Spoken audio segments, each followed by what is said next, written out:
fly them up and let our bodies sparkle down. 'Cause I'm proud of us, we are strong now, intelligent, we can solve anything we put our heads to. We're the tightest team that I've known, so don't hesitate and focus this time. They put their hands away. What is going on, everybody? Welcome to Behind the Streams. I'm as told by Dylan, and we've got a wonderful, wonderful episode for you today because we're going to be talking about the streamer-artist relationship, a very, very vital and important relationship here on Twitch. When you think about your favorite streamers, your favorite channels, you often think about their emotes, the culture of their channel, their art, how their channel looks and how it feels, and an artist is behind that. They are the unsung heroes of Twitch, and we want to talk about today sort of behind the scenes of how that dynamic and that relationship works here on Twitch and on the platform. Streamers working with artists, artists working for streamers, and how they find each other. And I couldn't do that without my fellow host. You know her, you love her. Again, a literal superhero, wearer of many hats on the platform, co-creator of Behind the Streams, Adorkly Rini. What's up, Rini? How you doing today? Hey, Dylan. Hey, everyone. I'm Adorkly Rini, CEO of Streamer Square, and lots of the behind-the-scenes stuff here on the platform. And yeah, today we are talking about the artist and streamer relationship. Anytime that you are working as a streamer, there's a lot of things that you can start to delegate and pass off. This has kind of been a theme that we've been talking about this month. And one of those big things is all of the creative artwork and branding and graphics, because not all of us are that talented at art. Maybe your brand is MS Paint style stuff that works for some people, but for the rest of us, we want a little bit nicer touch. And so today we have with us my own personal streamer, McLaffyTaffy, and then pitch hitting kind of today for ThermalKnight, who was going to be on with us, but his internet went down. We have our very own KarliCartoons, former co-host here. She's got new projects she's working on. She's workshop host here, and also a professional artist. So she gets to fill in as an artist now and as a guest. While she's making art right now, Rini. Yeah, an actual working artist. So Karli, why don't you introduce yourself, and then we'll pitch it over to Riot. Sounds good. What's up, everybody? Y'all probably know me from either modding for Loco or for hosting the workshops. I'm the workshop host lead. My name is Karli, animator in Los Angeles, California. Right now, I am working on this show called Bless the Hearts for Titmouse. And by right now, I mean currently as my job, but I also mean literally right now. I'm filling in for Thermal. I'm still technically at work, but I got a lot to teach y'all, and I can't wait to talk about my relationship as Dylan's artist. A lot to talk about. Yeah, and Taffy, tell us more about you. What do you do on this platform? I play video games, and generally, Straight to the point. I mean, it's sadly that's simple. I generally play the Binding of Isaac is how people got to know me. But recently, I've been playing Hades in the morning and scary games in the afternoon. Today, we did Visage with a heart rate monitor, and I learned that I have high blood pressure. That's how I learned, is that COVID in 2020 has given me 30 extra pounds and high blood pressure, regardless of whether or not I'm being chased by some screaming woman. So, wow. Just sitting still eating Popeyes, I have high blood pressure is what I've learned today. Oh my goodness.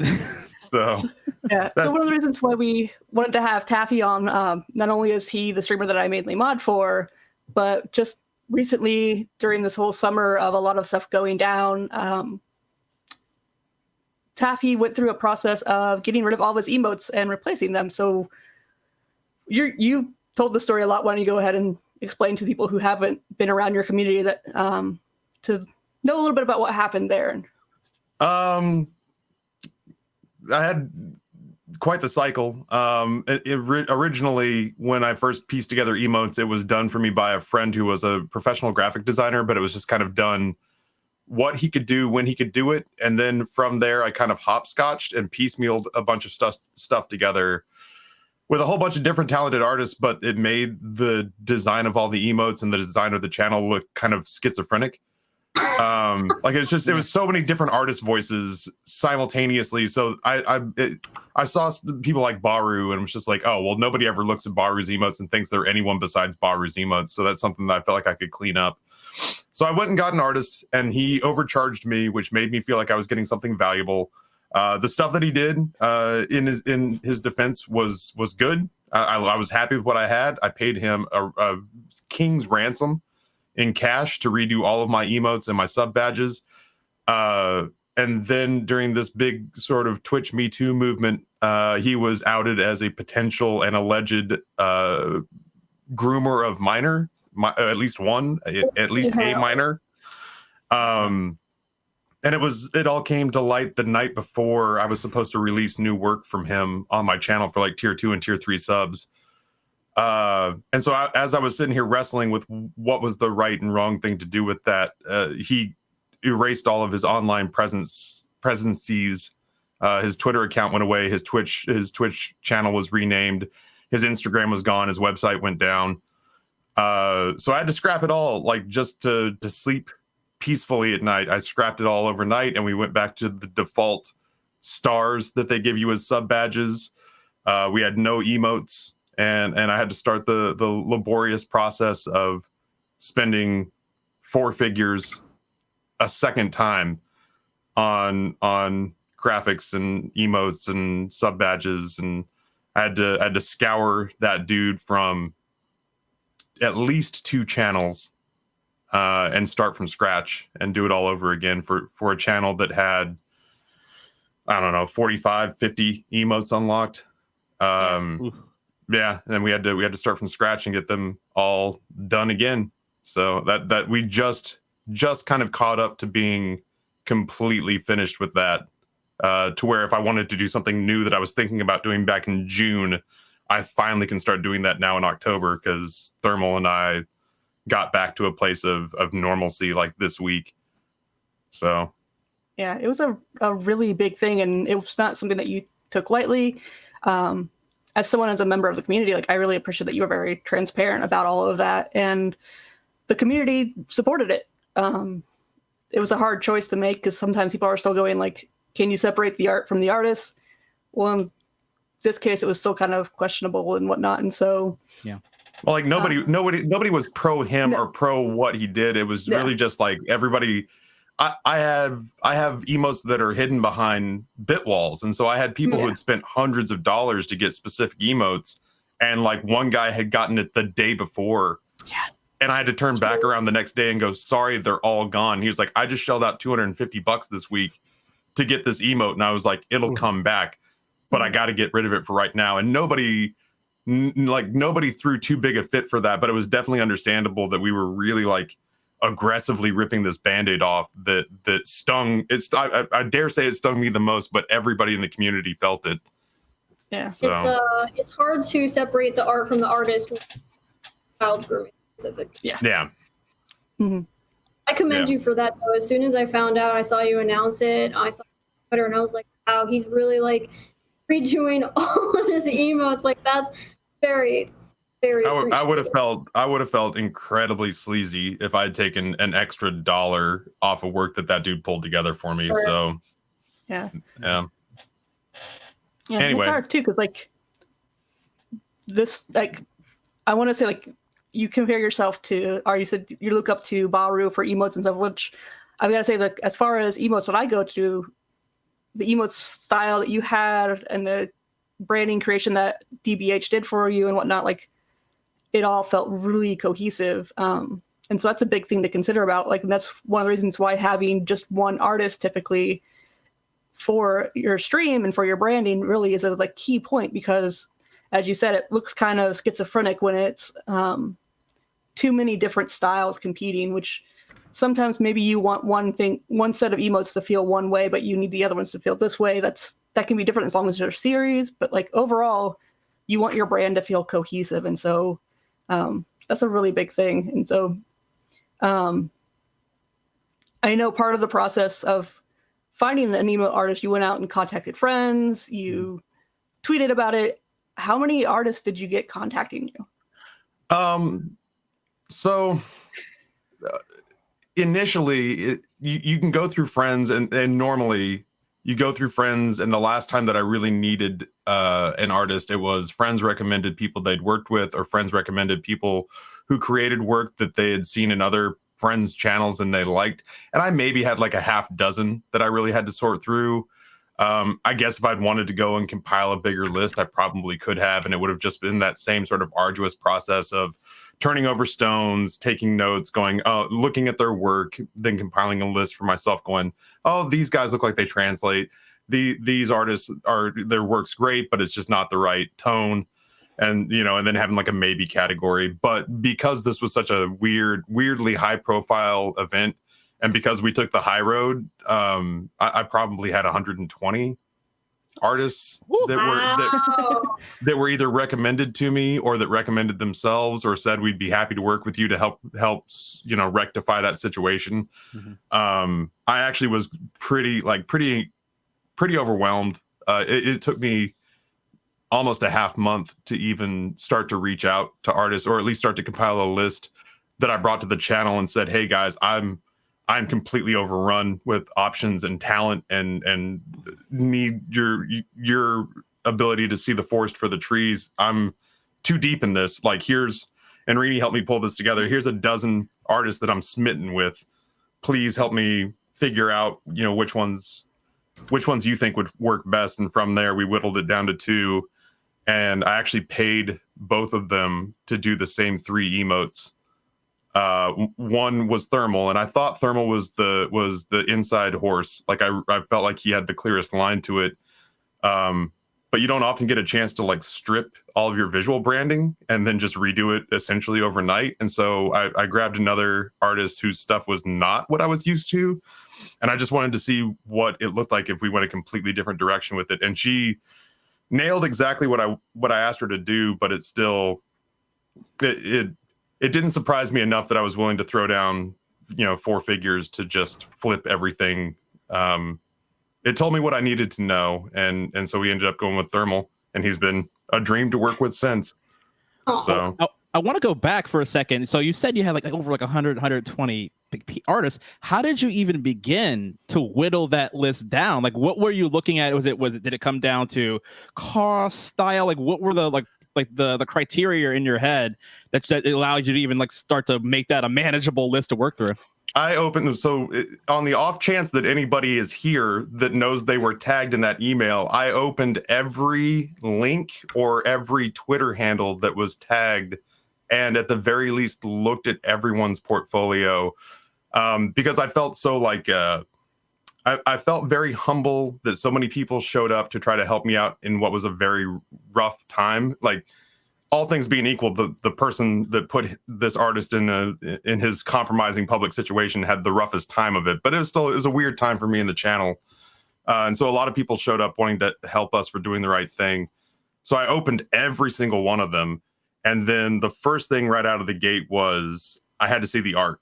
Like, for me, I say money's no object. Like, if you show up and you're asking like $200 an emote, it better be literal, like Mona the greatest Lisas. emote on Twitch. Yeah. Right. Like, I need to be able to print these things out and frame them and hang them at the Met or something. But like, all things being equal, I do a pretty decent job of selling the work when I have it. So I've spent a lot of money on emotes, but I've made a lot more money off of well-made emotes.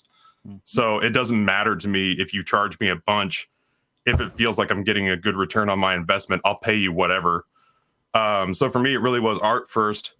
How that art was presented, if they had a real clean online portfolio and it wasn't just a whole bunch of like nasty looking screen grabs thrown up on a GeoCities page. Like, well, that level of professionalism, right? That right. Like, appealed to you. Even if it's not your full-time gig, even if it's like a side hustle, just taking the time and having the sort of like sense of pride about your work to frame it prettily in a public sphere, that mattered.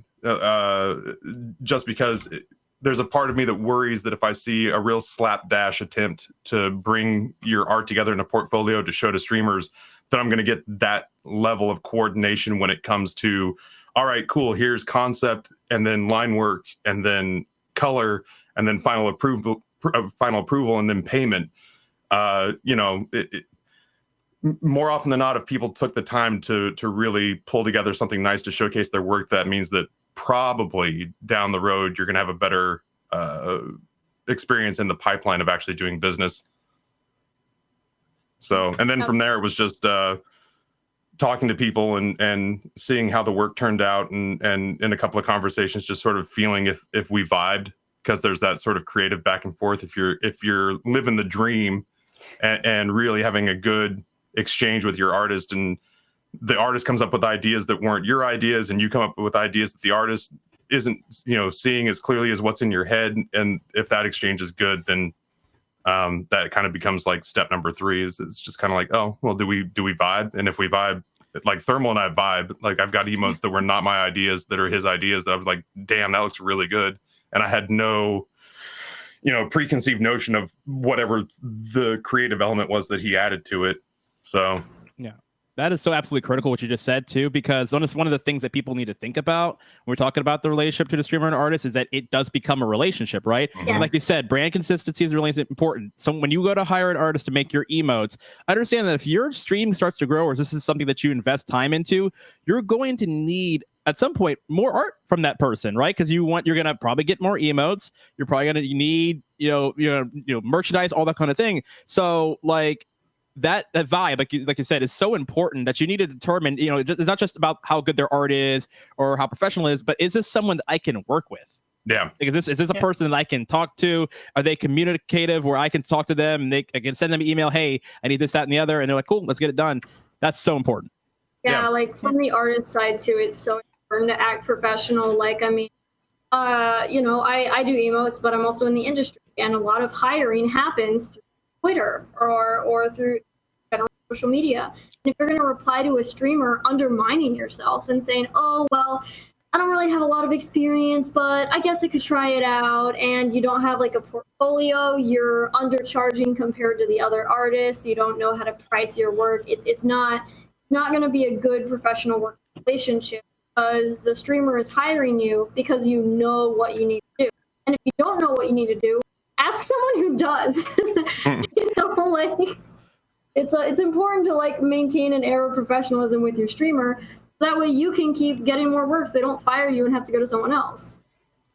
And Karli, I'm curious for you, like, is Twitter, social media, word of mouth, is that really kind of how artists are found nowadays for content creators and streamers? Yeah, I mean, I'm gonna be honest, like even in the animation industry, like I get 90% of all of my jobs through Facebook, of all the places. Yeah, but I do like all of my streaming networking through Twitter. So I've gotten a lot of like commissions through that. I mean, I did Kirby Llama's intro because someone tagged me in a post that she did. And I was like, hey, I'm an animator, and Yeah, that's interesting. Especially like now I've seen advertisements on Twitch for like job posting boards that you would use for like any other normal job. And it was a streamer who found their emo artist that way. And I'm like, it's an interesting thing. I'm like, I don't necessarily think of artists putting themselves out there on these job boards or looking in the job boards for things. Cause like, it should, but yeah.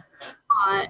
Usually job boards like that become a platform for people to like undersell each other, like Fiverr. I could go on and on and on about that, but artists will undersell themselves, and then the streamer is going to pay very little money for a very minimal relationship with the artist. Like if you want a lot of revisions, or if you want a working relationship, the artist is going to get really burned out if they're not charging, appropriate amounts of money. Yeah.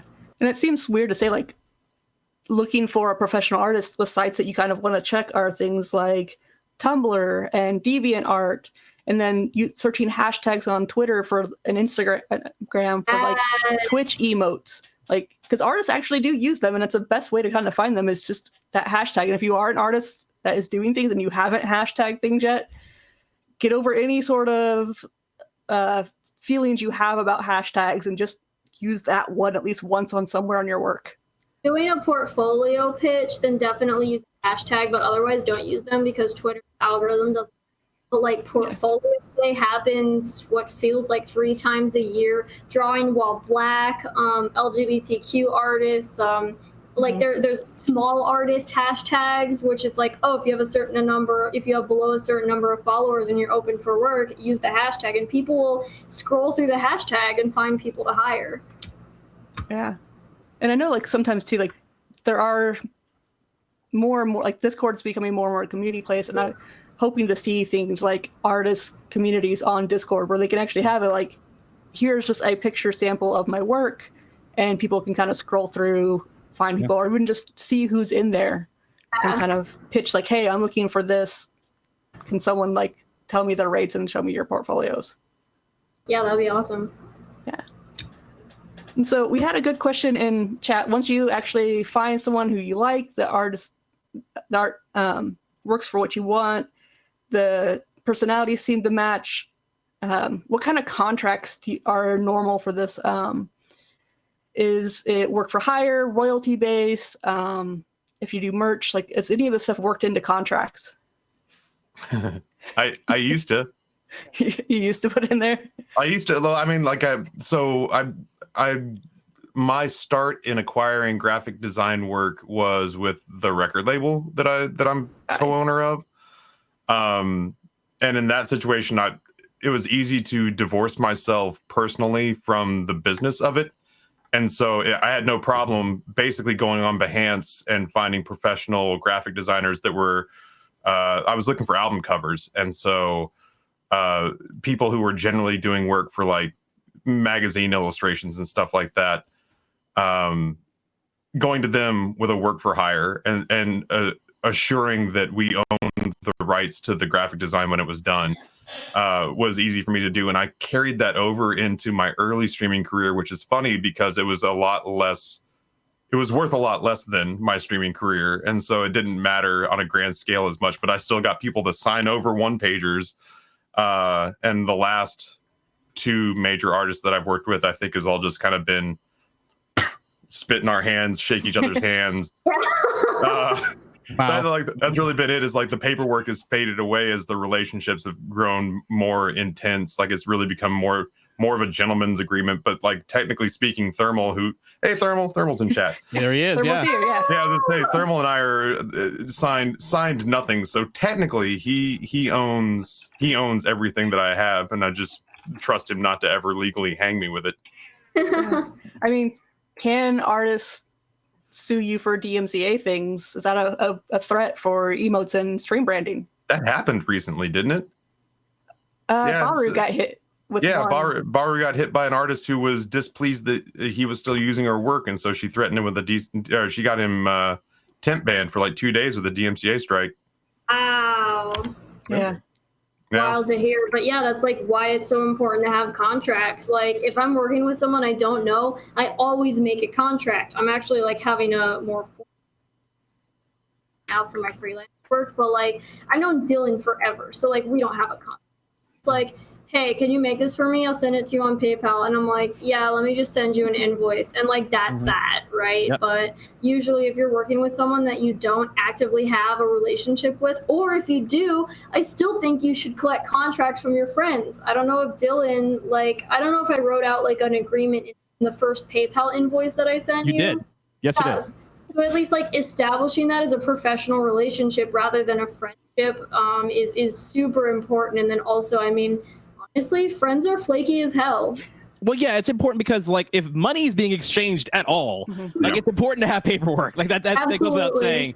Especially when you're talking about emotes, because I'll literally post Karli's amazing work in the chat right now. Karli did all my emotes, and so it was important to me that I have a consistent brand, that I have an artist that I know and I love working with. But if I'm gonna pay someone, regardless of whether they're my friend and we talk in Discord or whatever, like I want to make sure that this dynamic, because I'm going to use these emotes possibly as merchandise. This is going to be the brand that I built. Who knows how big this is going to be? I need to make sure that I get everything's airtight, because that's just super important when you talk about that dynamic between the artist and a streamer. Look at Morag editing this on the fly. Right? Yeah. What a Morag's stud. amazing. Let's welcome in Thermal. What's going on, Thermal? How you doing today? Thermal. Uh-oh. Your mic might be muted. Oh, is it really? Oh, There we go. Very good. Hey, we just heard so much about you from Taffy. Oh, was it all good? Sorry, No, it was terrible. We hate I you. was in the process of doing a do as I say, not as I do sort of testimonial where I was like, you Right? absolutely should get work for hires for all of your work, and you should even if you're good friends, you should get it in writing. Now, Thermal and I don't have anything in writing, but that's okay. Don't listen to us though. Don't Yeah, listen like, to us. legitimately don't. and you just shake it. It's a gentleman's agreement. That's basically is what I said. Is I was just like, we're both old souls, and it's a gentleman's agreement. We spit in our palms and shake each other's hands. It's like an old school, like oil tycoon agreement in the back room of the parlor. But everyone else should get work for hires at the very least, invoices and some sort of written agreement as to what the terms are of ownership of the work. But I'm old and I can't be bothered. Yeah, and honestly, like for me, I'm like, get that stuff in someplace other than Discord because you can edit and delete Discord messages. Yeah. Correct. So, or at least have a bot that like records those things. That way you can be like, hey, I have proof that they got rid of that message. So this was our agreement. But anyways, welcome in, Thermal. Tell us a little bit about yourself. Thank you so much for showing up. Sorry about your internet. I appreciate your patience, and I apologize for being late. Comcast sometimes is great. Sometimes Comcast is not so great. Yeah. Someone What you were doing, Karli, and I'm like, man, I should really be working. No, I'm filling in for you, and I was still technically at work, and Rini was like, hey, can you fill in for Thermal? And I'm like, yeah, but only if I can still work during the show. And she was like, yeah, I mean, it's about artists, so. True professional. Yes, I'm ThermalKnight. I do and have done emotes on Twitch for 5-6 years. I mean, Wow. I've been doing it for a long time. I started with a streamer. Her name is Amazing, Amy Zen. Anyway, I did like something for her channel, and she suggested, I was like, hey, she asked me if I could do an emote. And I was like, what's an emote? And she says, oh, it's these little things on our channel that you can illustrate and I could submit. I was like, oh, really? Well, then she told me the size, and I was like, you mean it's that small? She's like, Right? So I mean, it took, I will tell you as an illustrator, it took a minute to master that sort of dimension. And even getting good at it took a year at least. I enjoy it. I still do it. It's not my full-time gig. I have a full-time gig as a graphic designer for a university, and I just happen to draw on the side. Awesome. Very cool. Yeah, like it's a great way to make some. It's my side hustle. It's fun. It's not boring. I've had a huge amount. I've had a lot of clients. I've had, thankfully and blessedly, a lot of great clients. Mm-hmm. I've only ever had to fire one client who I delivered everything they requested, and they were still not happy. And like after, I don't know how many countless revisions, enough revisions to where my patience had just run thin. Yep. Where I was like, I've in writing, I've done everything you've requested, and it's not enough. I was like, that's something's fishy here. So I've just said, here's all because if it's a first time client, I request half up front and half at the end. Same. If after that we can work together, I'm okay with getting everything at the end. But again, it's that first time client. So I was like, here's all your money back. And we'll part ways. Wow, that's nice of you. I know, right? I wouldn't have done that. I just feel like in terms of fairness, so that they might, leave the situation and be like, okay, well, I have enough to go find another artist, and that's okay. Again, I don't do this for the money. I do this because it's fun and it allows a creative outlet, and it obviously the money's nice. I'm just saying that sometimes clients, it doesn't work. So Yeah. Yeah, and that's one of those things that like we haven't gotten around to talking about yet is if you find someone and you love their art, but for some reason it's just not working out, like then it becomes an issue on either side. Like the artist has to either decide like this isn't a good fit for me, or the streamer has to say, you know, you do great stuff, but I just don't think this is the way I want to go. And like those conversations can be really tricky. How have you three kind of handled that? Or what are some good tips for people to have those hard, awkward conversations? Karli, I would say definitely include how many revisions you want up front. Say, look, this is how many revisions you're going to get. If you want any more, I'm going to charge you, and this is how much I'm going to charge you. Now, for me personally, because I also do emotes as like my side hustle, it's like nice to get a quick buck, right? Like I'm an animator, so it's really fun to do these emotes, make the cool little things and stream it. But there's a point where my patience is thin because I'm busy. And so usually I personally am like super mean, and I make the fee like really high so that way it'll discourage people from asking for revisions, because honestly, like I give you enough so you can tell me exactly what you want. I'm not going to ink anything until you approve the sketch. But if you want me to change something after I've inked and colored it, no sir. In the industry, we call that an FU quote. Yes, that's what it is, because it's like, fine, like if you want me to do this egregiously dumb thing, I will. You just have to pay for it. I would definitely say I agree completely. As long as you, like, what I've discovered is I've developed the process for myself where there's a sketch, like the client sees every step of the way. That process is where the client has buy-in versus, and sometimes, you know, you're allowed some creativity where you might have a banging idea. The client sees it as one way, and then you've got like two other ideas that support this one idea the client had. Well, then if you have the time or inclination to explore that concept, just bang it out. It's just a quick sketch. Yeah. And sometimes the client's like, yeah, that's way better than what I had in mind. Again, this goes into the creativity part of it. You as the artist want to explore that concept versus, you know, time versus money thing. At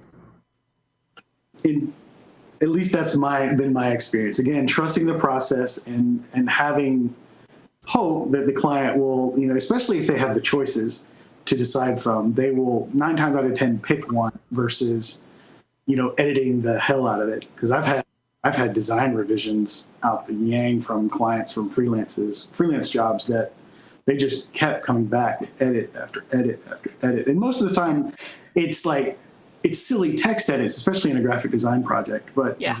That adds up. And then as a freelancer, you need to charge them for that and inform them, hey, this, like you asked me for, you know, 6 rounds of edits. Each round of edit took me 30 minutes to do. You know, that time adds up. Yeah, and it's so funny, like you two said, about the importance of doing a rough sketch. Because I've written comics and I've worked with comic artists, and every time I work with an artist, it's always the same thing. You start with like a really, really, really rough, like pencil, idea. This is what this page is going to look like, and then you make those revisions there before they start investing time into inking it or coloring it or anything like that. Make sure you're, as an artist, that if you're working with a streamer or a client, that you start and you make it very clear. I'm going to start with like a rough sketch here to give you an idea of where this is going. If you want to make any changes, let's make the changes here, because it won't be too much work for me to like, okay, I'll brush this aside and do this here. Versus like I've inked it, this is all like done, and then now you want to come on the back end and tell me, oh wait, I don't like any of this. Let's start from the beginning again. Yeah. Like, imagine doing that except with animation. So you've already inked and colored everything, and the client's like, no, that actually doesn't move the way I want it to. And it's like, no, yes, it does. It will now. Right now. I think, like, a biggest way that you can, like, establish a way to establish expectations between you and your client is that, I mean, contracts say, here is what I expect of you. Here is what you expect of me. If you want me to make any changes to this before you pay, go ahead. But otherwise, it's on you if you didn't catch something. You know, if you're going to not pay attention to the contract, like, that's really not my business at all. And sometimes you have to have those hard conversations of like, hey, This is actually a lot. I feel like this is very nitpicky. I've got a lot going on in my life right now. Like artists feel so guilty about setting boundaries. But you have to remember that art is a luxury product. You are selling a luxury item that nobody else can make. That's why they're commissioning you and not some other rando like in the chat. It's important to establish boundaries and also like stick up for yourself when you need to. And likewise, it's important for the client to stick up for themselves when they need to feel like they get the best bang for their buck, because you do have artists who will take advantage of people who have not commissioned before, and they're just, around. I've been pretty lucky. The artists that I've worked with have all been really like kind of top notch, and I can remember the couple of times, not counting the big one in June because I liked the work that I was getting. That was a different kind of getting burned, but professionally being burned, I can only think of once or twice, and it actually like hurt my feelings because here's as a client, here's what I try to do is that I try to be the dream client 99% of the time. So, with me and Thermal, everything except the sub badges, I came to him and said, I know exactly what I want. He made some of those ideas better, but there was no ambiguity. It was, here's every single idea. Here's a 2 or 3 sentence treatise. Here's example art that should put you in the ballpark. He'd come back with 2 or 3 options for line work. I'd go, that one.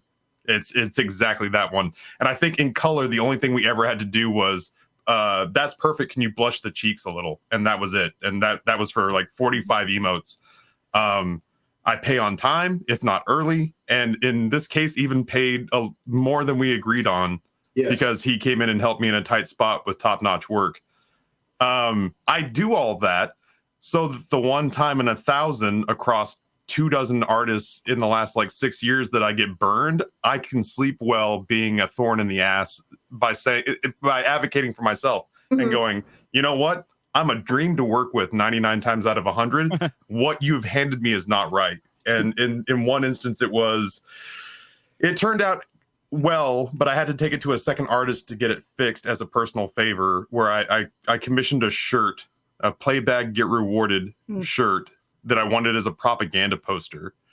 And I commissioned this Australian artist based on a bunch of propaganda posters that he had done on Behance. And I met with him like 2.5 months early. I paid half up front.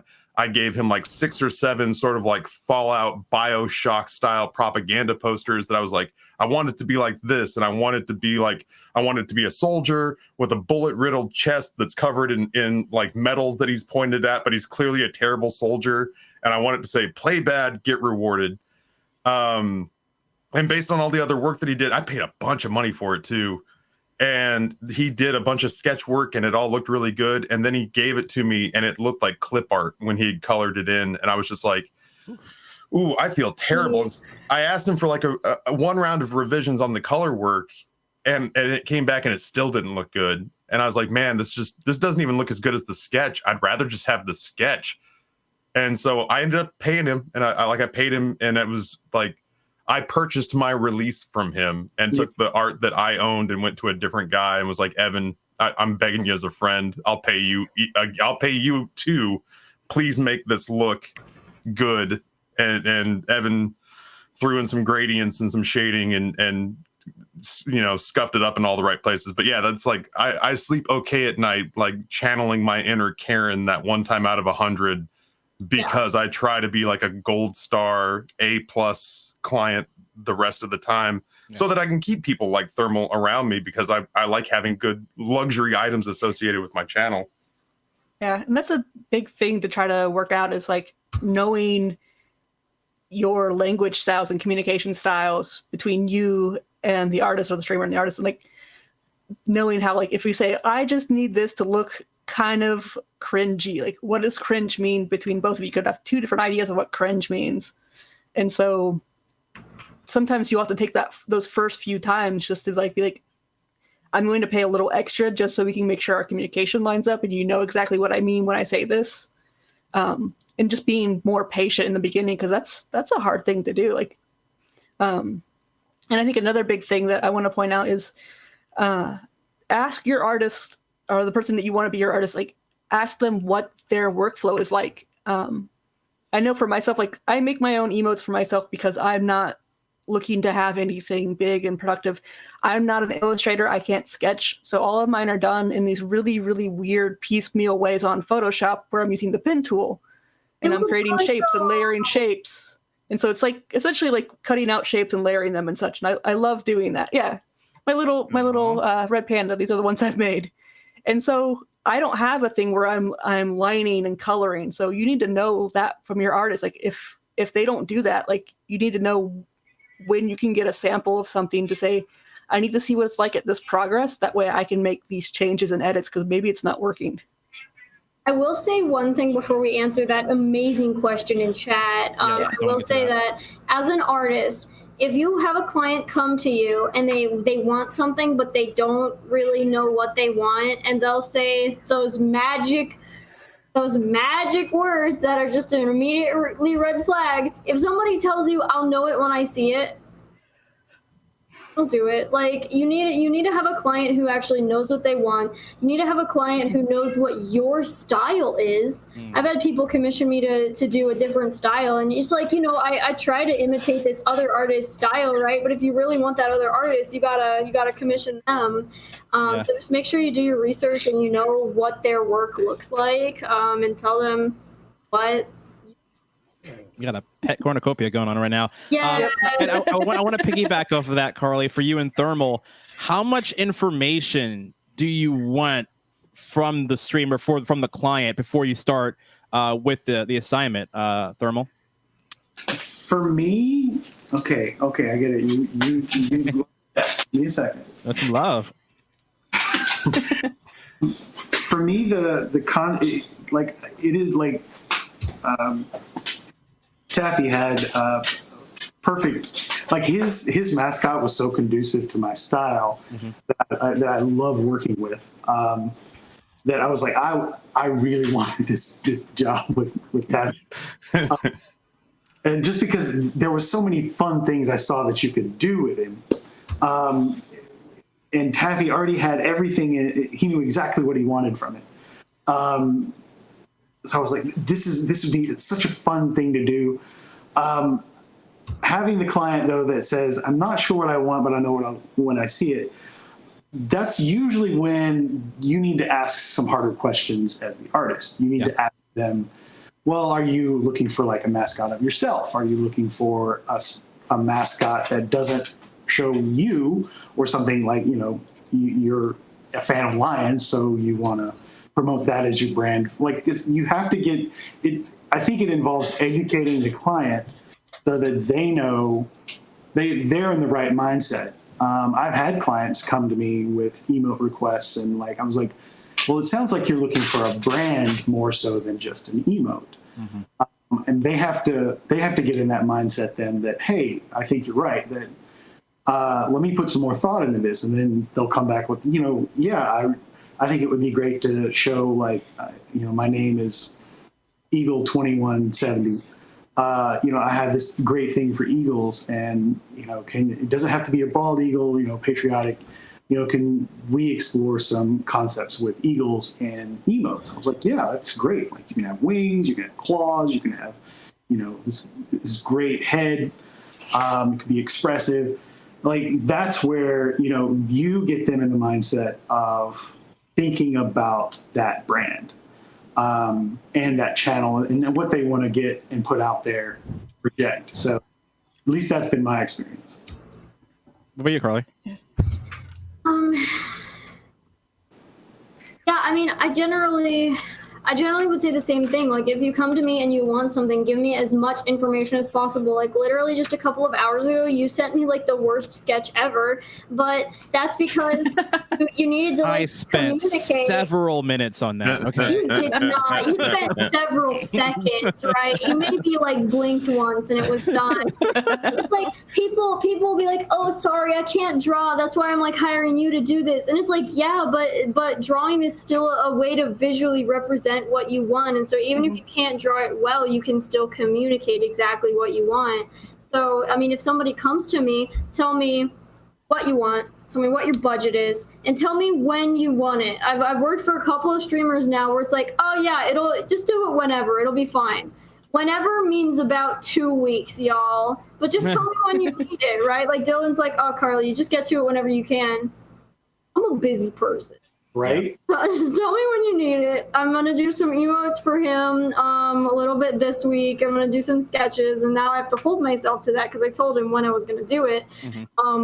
But generally speaking, if you're an artist and somebody tells you that they want it whenever, try to push them for a deadline just for yourself. And then if you're a streamer, just try to at least say, look, can you get this done in like 2 months, right? Or like something ridiculous like that, right? Where you don't have to set any expectations that could be really broken. I am guilty of that. Of the, hey, Karli, can you make this for me? Give her money, and then just be like, I never really said when I wanted it. Yeah. Well, you know what it is? I try to ask, well, you or if I work with any other person, I try to ask like, okay, it's like, what's your availability look like? And like, when can you get this done? So I can set at least an expectation. Unless it's like a huge priority for me, I need it like tomorrow or no, whatever. Like I try to just ask like, okay, so like, when can you get this done? So I can at least have the expectation and work with you because you're a busy person. Yeah. Okay, let's go to that chat question. Sorry to cut you off, Rini. I'm no, it's fine. I got That's a good one. Who was it by? Inanda? Okay. You mentioned that you get the work in the relationship you pay for. I'm incredibly lucky that the artist I use has been top-notch and such a fantastically smooth process, but I feel that he charged me too little for the quality of work and wouldn't accept more. I want to keep working with him. So how would you recommend approaching someone who may be undercharging? Ooh. Do this? For me, I mean, if they're undercharging, when you send them money, you can send them what you feel the artwork deserves. And if they want to view it as a tip, or if they, if you explain to them, this is what I feel you're worth. I mean, I feel like an artist would accept that, because then you're putting your money where your mouth is, literally, because that's what talks. That's what, I mean, and that further builds that relationship with that artist, because they see that, oh, this person really respects my work. This person really sees, the effort that I'm putting in here. I feel like they can, I'll do, more work for them. And you just, again, it goes to building that great relationship. Took the words right out of my mouth. I was gonna say, like, I would talk with the emo artist and be like, hey, like, I'd like to start paying you more, and I noticed in your comment you said that they won't accept more money. And that's why I would recommend just sending him a tip. Yeah, send him a thank you bonus. Be like, hey, I really appreciate all the work that you do. I wish that I could pay you more, but for now I'm just gonna tip you. As an artist, like, it just like gives you the warmest, fuzziest feeling ever when you get a tip, because it's never expected, of course. Like, you do the work and you deliver the work that you got paid for. But if an artist is chronically undercharging, it's always good to have a tip. Yeah, and that's something too, like, people don't really recognize. I'd always like, yes, you can and should tip your artists. If you can. Yeah. I don't want to go too ham on it because one of my clients is in the video call, but like, it's never something that you should feel obligated to do. Yeah. But if you can, then like, chill, Mm-hmm. Yeah. Then I had a question.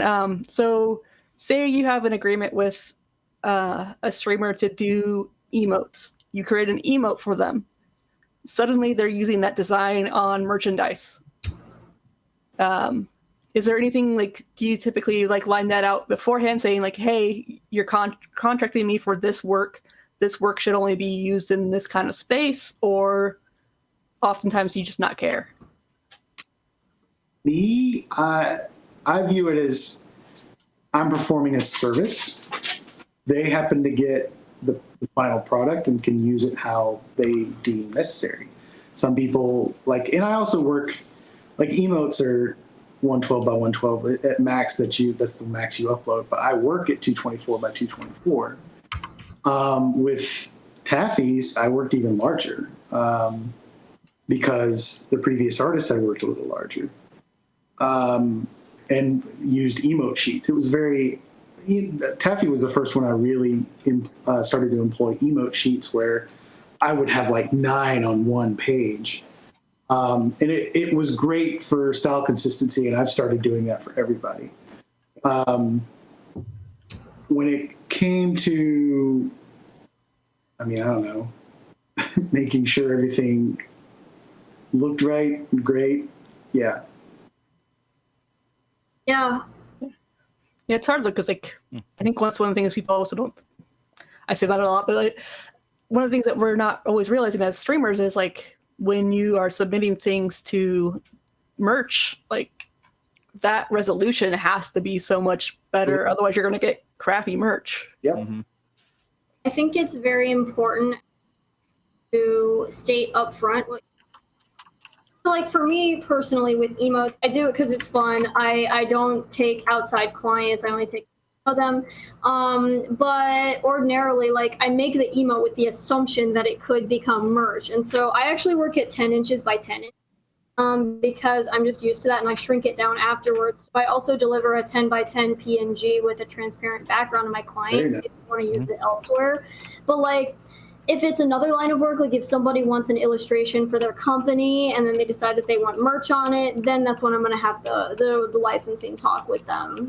But for emotes, it's part of a brand. Usually streamers have emotes on their merchandise and stuff. So I'm going to expect that to be sold, and I just don't want to bother, honestly.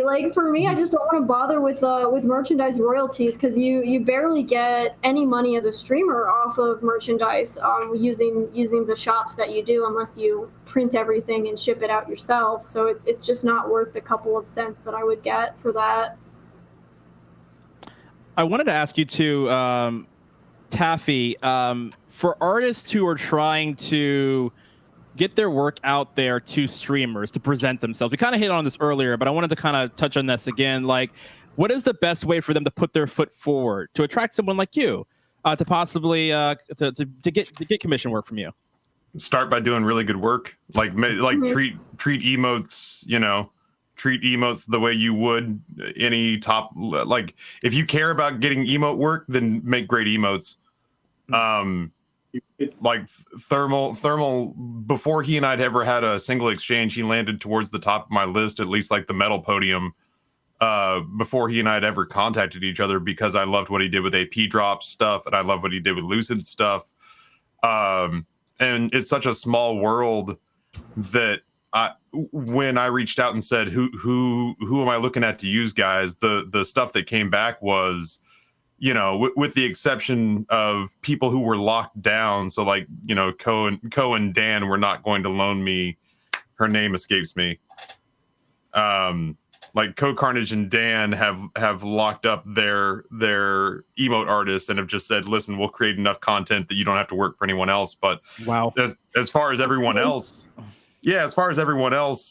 Julia, that's it, Julia. But as far as everyone else, I had people recommending Tim the Tapman's artist to me, and commissions were open. And so it really was top to bottom.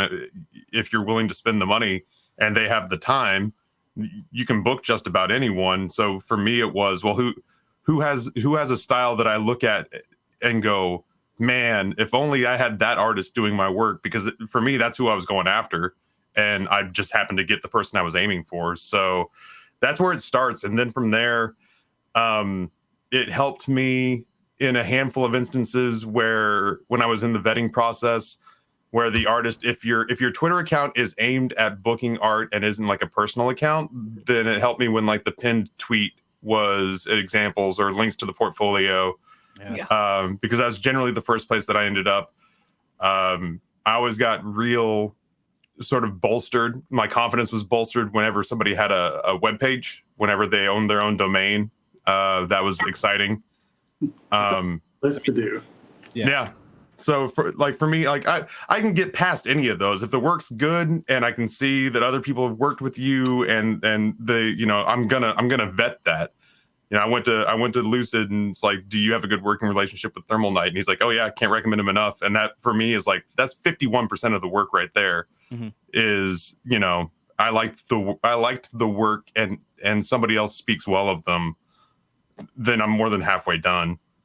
So yeah, it really is just, I can't count the number of places where I went, and the online representations of the work was so sort of shoddy that I was really apprehensive about even reaching out, because at that point I was just like, I don't know, man. Like if you decided as somebody whose job is to have an aesthetic eye, to kind of have this like roughshod storefront on the internet, I don't know that I want to give you my money. That's You got right. an ugly Wix site. You better have really good emotes.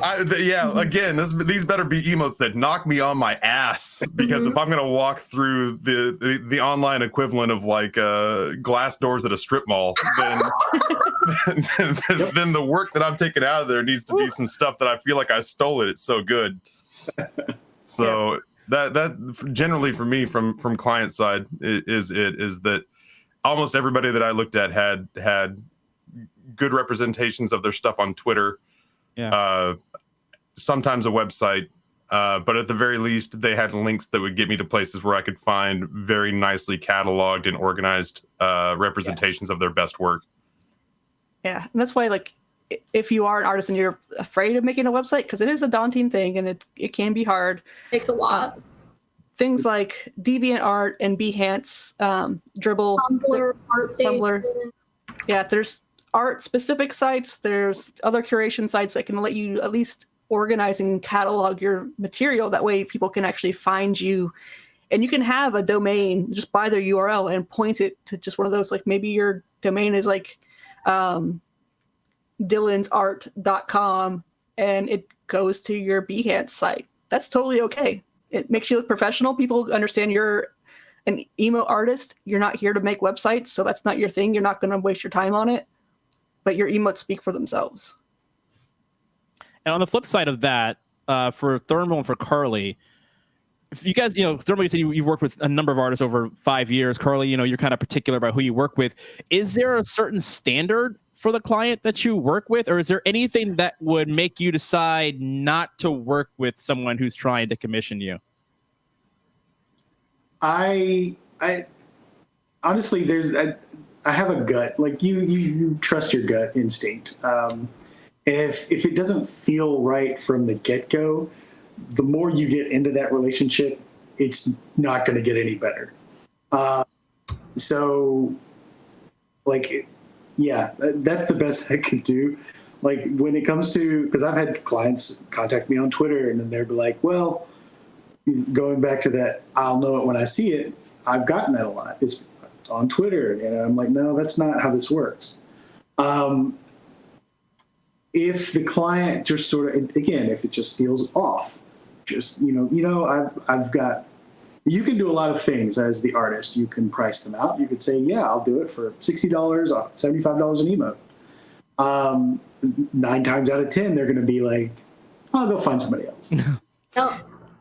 However, you can say, my production queue is 6 months lag. Like you can contact me in 6 months and we can talk about it. 9 times out of 10, they're going to say, I'll find somebody else. Thank you. It all depends on you as the artist and the feel of the client. I guess I don't really have a standard. I'll work mostly with anyone.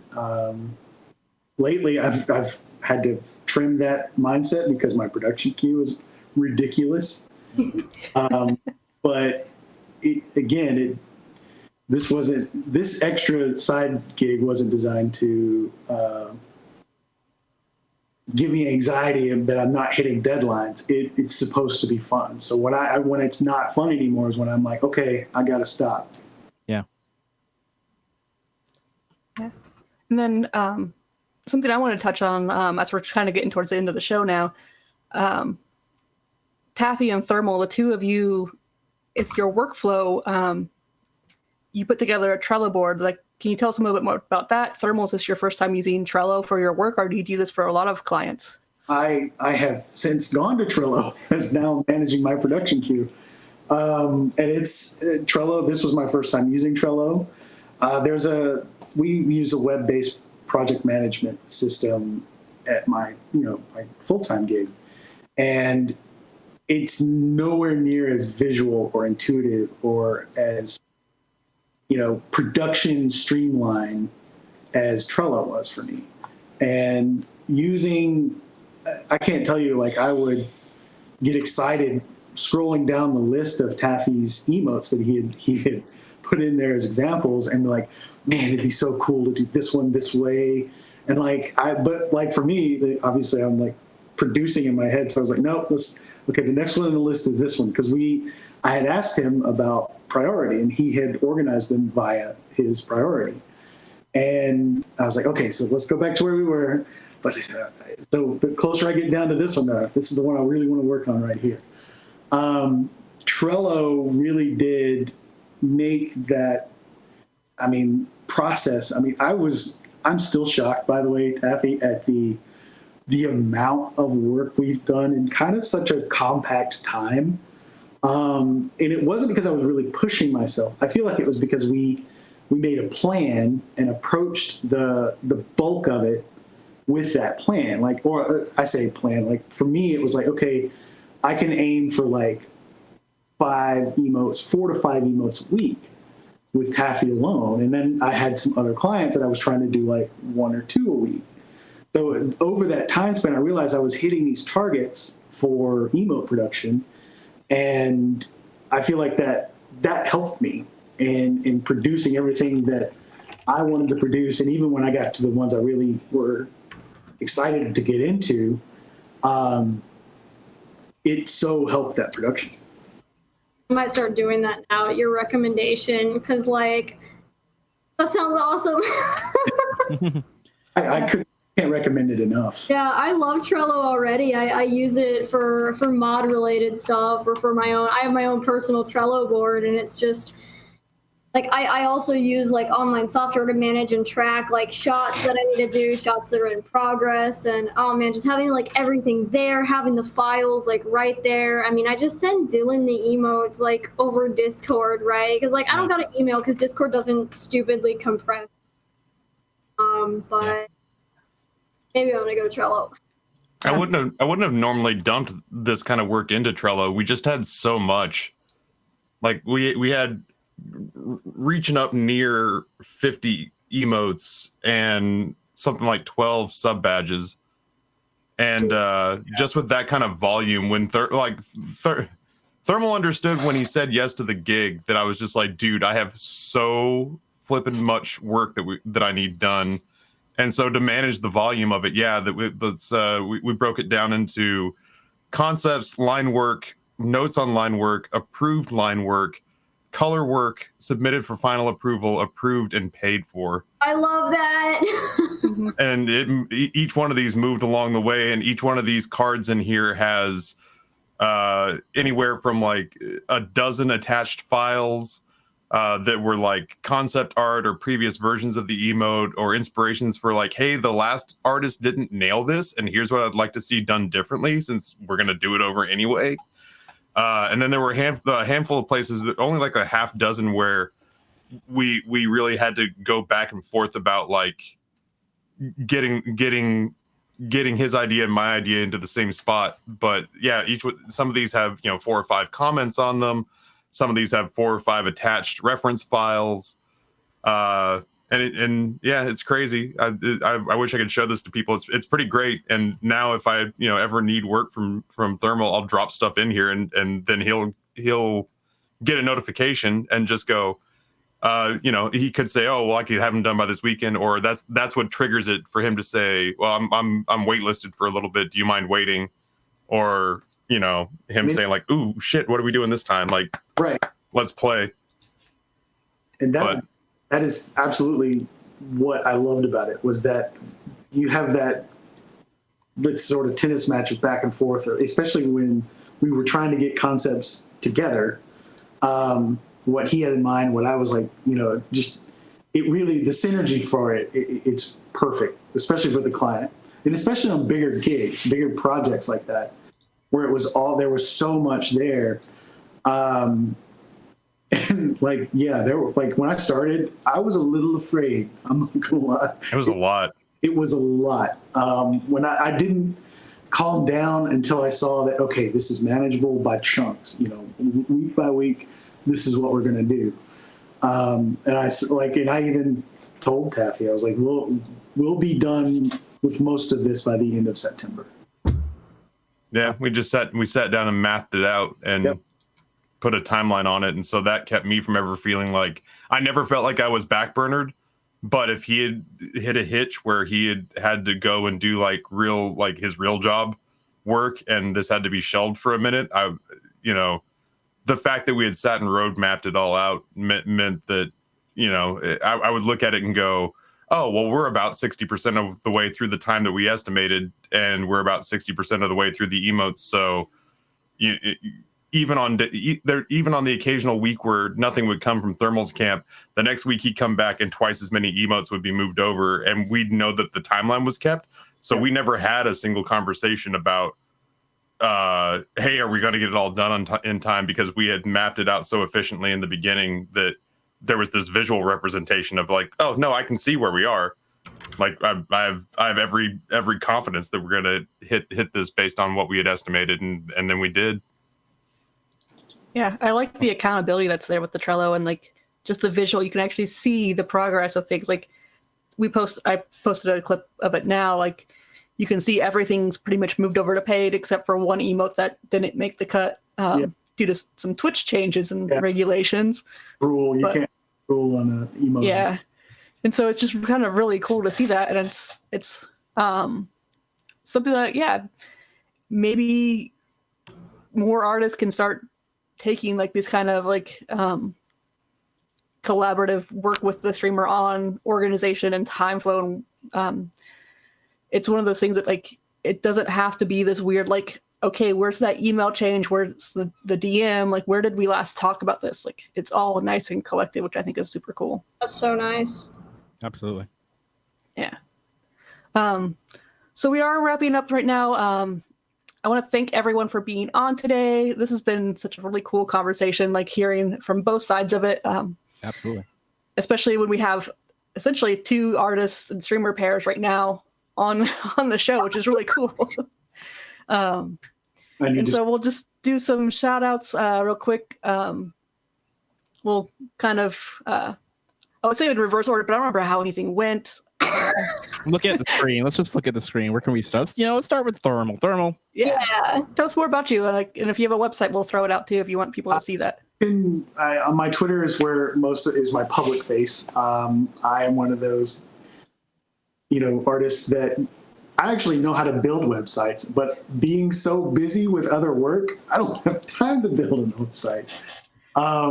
Like even when I was juggling some emotes, not a lot, but in between time, I was learning how to animate Karli, and I wanted to get more into that because I feel like there's a lot more fun to be had there. And plus, I'm a 40-year-old boy. I love cartoons and comics.